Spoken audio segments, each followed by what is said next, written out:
Welcome back to Coffee Talk with Mike and Janelle. It has been a while.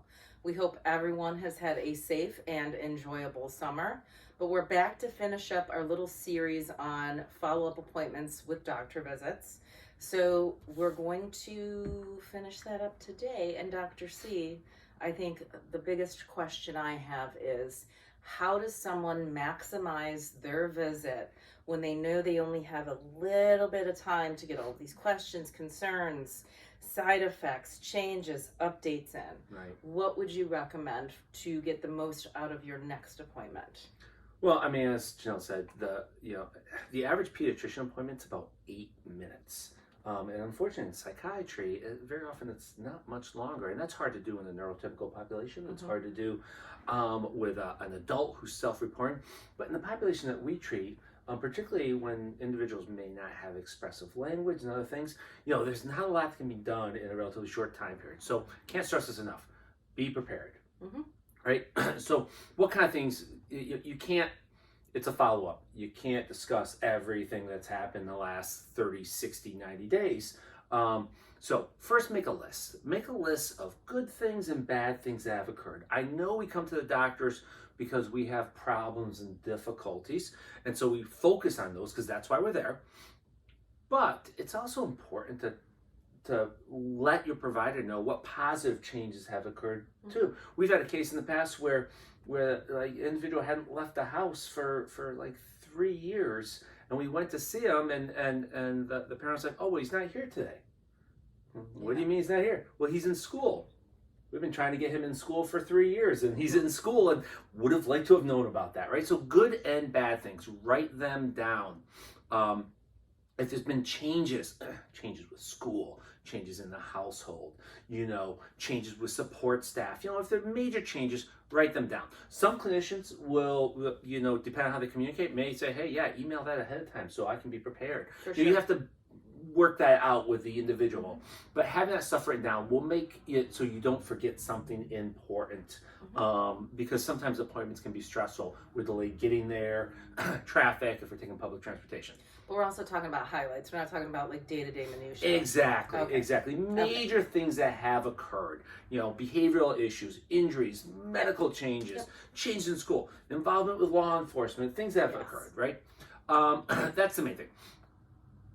Visits should not only be about medication, but if you're seeing a psychiatrist, chances are you got down that road because of medications. So, what concerns do you have about the meds? Is there problems with adherence? Is there problems with you thought your child could swallow pills, but it turns out that they can't, or it's a liquid, but they don't like the taste? Are there side effects that you think that they may be experiencing?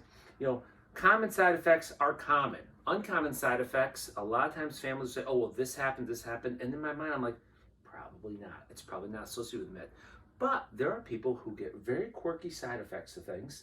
Very rare side effects do occur. So write those down so you can have a discussion with them.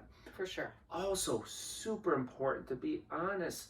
If you've changed the meds on your own, it's not a great idea, but if you've changed the meds on your own, decrease them, increase them, change them, you have to be open and honest and say, listen, I did this. I will have discussions with my patients of what things you can mess with a little bit and what things you really can't. And families may not know, just because it's one med, you can give it at night instead of morning. This other one you may not be able to. So if you've made changes. We are very big on tracking data. Individuals, myself included, are very poor at recalling what happened over the last 30, 60, 90 days with our kids. Yeah, we'll remember the highlights and the lowlights, but exactly what happened. So we track 3 things almost always. There's other things that you can track based on our patient population. Family stress levels, aggression, sleep are things that we always want to know about. And we have some tools that we utilize for that. But that data tracking, I can't tell you how important it is to do and how rare it is for families to actually both do it and bring it. But it really makes measuring improvement or lack of improvement with medication changes much easier to look at. It's also really helpful. A lot of times families will come in and say, oh my God, things are really awful. And maybe there's been some struggles. But when you look and say, well, listen, 90 days ago, episodes of aggression were here, and now they're here. Right. I know that's not great, but look, there has been improvement Mm-hmm. over time. So that's important. And along that line, we're looking for improvement over time, not what happened in the last 3 days. This happens so often.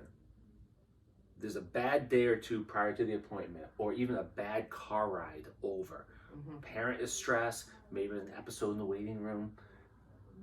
Everyone's on edge, everyone's irritable, and then that colors the description of how that individual's been doing for the last 30, 60, 90 days, because you had a bad 2 days. Everyone has the right to have a bad couple days. It doesn't mean you need a med change. It doesn't mean you have a new psychiatric diagnosis. But we're looking at, when I talk to families, I use a lot of sports analogies, we're looking for the baseball average. How have they been doing over the last, the best hitter in baseball, may have struck out 5 times in a row, but he's still batting 350. Mm-hmm. What are we looking at over time? Not just episodic. When you make med changes or any treatment change based on just episodes as opposed to kind of the whole picture, that's where polypharmacy happens. That's where all the studies that we work to have not happen. So those are the most important things for me. And I will often ask the family, in a new consult, but certainly follows, we have a limited amount of time. What are the 2 or 3 things you want to make sure we cover? Because what is important to me may not be what's important to the family, and we want to make sure that their concerns are heard during those visits. For sure. And I think by using the tracking scales and documents and things that we have, it's more objective and it's not colored by perhaps your car ride over or this or that. And we actually have some scales and resources that we'll put in the comments, so you guys can utilize these. You could bring them in to your next appointment, and I'm sure the physician would be super appreciative of that. On another note, we do owe somebody a mug, which we have neglected to give away all summer, but we are proud to announce the winner of this last episode's mug is Rob D'Angelo from Philadelphia, and I will be in touch with you, Rob, to get your household address, and I can mail that to you. But if you want a APEC mug, and really, who won it? I know.